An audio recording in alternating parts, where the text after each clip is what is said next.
들었습니다. 지금 보면은 우리가 안경 방식의 그런 표준이라고 그럴까요? 지금 이제 뭐 영화나 컨텐츠 이런 데 기대를 지금 아바타 얘기도 많이 하고 그러시는데 사실은 그거에 대한 표준은 한 2, 3년 전에 끝났습니다. 그래서 이제 지금은 기술 표준은 끝나 있고 그거를 산업 표준화 단계다 그래서 방송이나 아니면 블루레이 디스크는 이제 스테레오를 하는 표준을 산업 표준이 작년에 12월에 됐죠. 그래서 이제 그 산업 표준 단계에 지금 들어가 있다 이렇게 보시면 될 것 같고요. 지금 현재 진행되고 있는 거는 이제 무안경식의 사실은 이제 기술 표준이 집중이 되고 있습니다. 그래서 예를 들어서 지금 이제 스테레오 그러면 2장 가지고 이렇게 보내서 양눈을 보고 있는데 예를 들어 3장이라든지 3장을 보낸다든지 아니면 3장에다가 이제 뎁스 정보를 같이 보낸다든지 이런 것들을 통해서 멀티뷰를 쉽게 구현할 수 있게 하는 그런 포맷이라든지 압축 방식 이런 거에 대한 연구를 지금 진행되고 있고 사실은 이제 올해 말부터 실제로 그 표준화를 위한 전쟁이다 이렇게 보시면 될 것 같습니다. 표준화가 시작되고 보통 표준화가 시작되면 한 3년간 그 표준화 기술 표준을 진행을 합니다.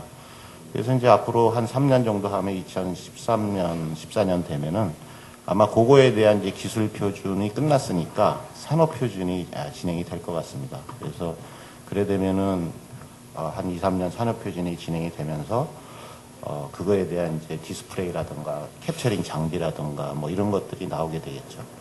사실은 이제 그런 것들을 보면서 이제 거기에서 어떻게 우리가 이니셔티브를 질 거냐 하면은 그게 사실은 4, 5년 전부터 연구가 돼 왔어야 되고 사실 국가적으로 로드맵을 가지고 있어서 기업체에서는 사실 그거를 5년, 10년짜리를 보면서 연구하기가 상당히 어려운 상황이 아니겠습니까? 그러니까 국가의 로드맵이 사실 필요한 것이고 그것이 김성규 박사가 계신 키스트라든지 아니면 애틀이라든지 이런 데서 그런 거에 대한 연구나 이런 것들이 진행이 많이 돼서 지금 진행될 표준화에 기술 표준으로 반영이 되면 방송이나 이제 예를 들어서 우리가 콘텐츠 제작이라든지 디스플레이에도 영향을 주고요. 그런 모든 그 산업에 영향을 주기 때문에 그런 그 산업 표준의 근간이 되는 것이 이제 기술 표준입니다. 그래서 이제 그런 것들을 우리가 그 원천 기술 확보 차원에서 좀 국가적인 로드맵 이런 것이 좀 필요하고 그런 것이 이제 국가연구소나 대학이나 이런 기초 연구를 할 수 있는 그런 쪽에서 연구를 진행을 해야 된다.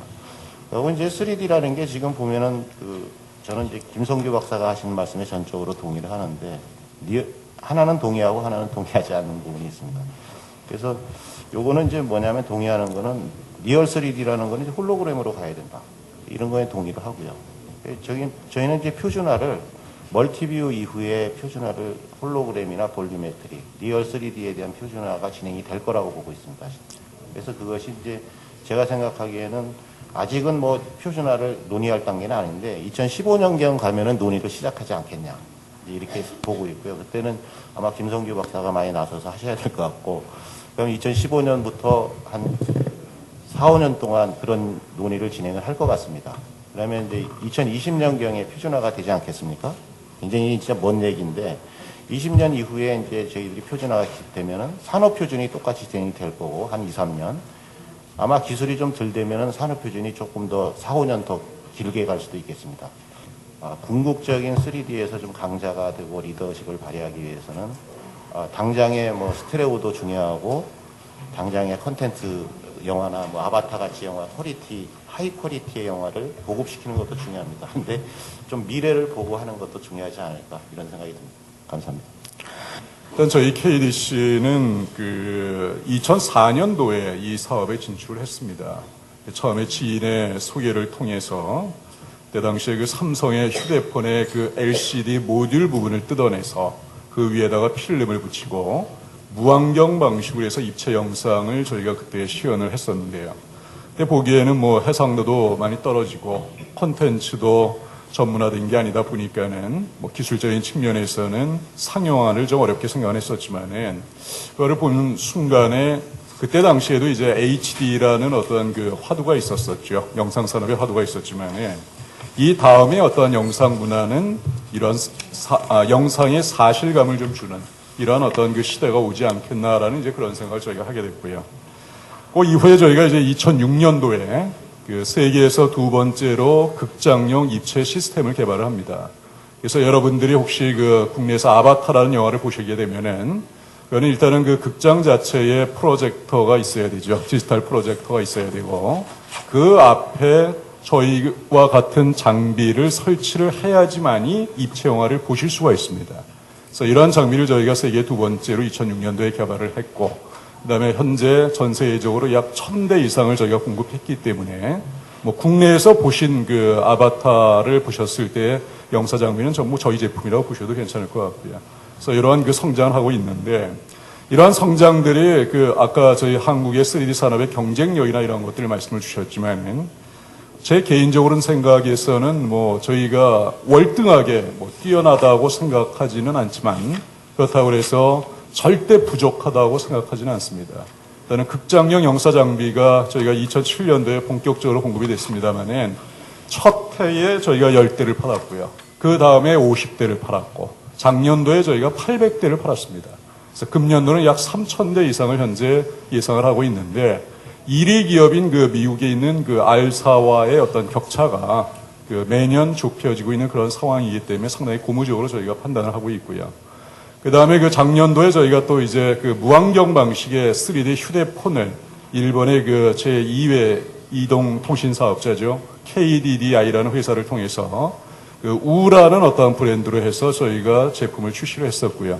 여기에 들어가는 핵심적인 디스플레이 기술을 저희가 직접 개발을 했고 그 모듈을 저희가 양산해서 공급을 했는데 저희 나라 돈으로 한 70만 원 이상의 고가였는데도 불구하고 일본 시장 안에서만 상반기에 28만 대를 팔았습니다. 물론 일본의 휴대폰 시장이 저희 나라보다 좀 크기 때문에 이게 뭐 큰 뭐 어떤 비율은 아니라고 생각이 됩니다만은 3D 입체 폰 내지는 앞으로 나오게 되는 3D 어떤 그 PMP 또 내지는 이제 내비게이션 이런 식으로 그 여러 가지 디스플레이 기술에 있어서는 저희 한국이 그래도 많이 앞서 있다는 그런 생각을 갖고 있고요.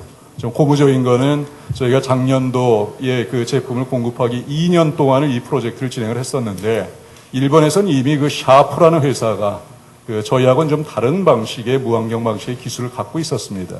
2002년도에 휴대폰도 출시가 된 적도 있었었고요. 그런 상황에서도 한국에 있는 디스플레이 기술이 일본 기업에 의해서 채택이 됐다는 거에 대해서 상당히 저희는 뭐 기쁘게 생각을 하고 있고요.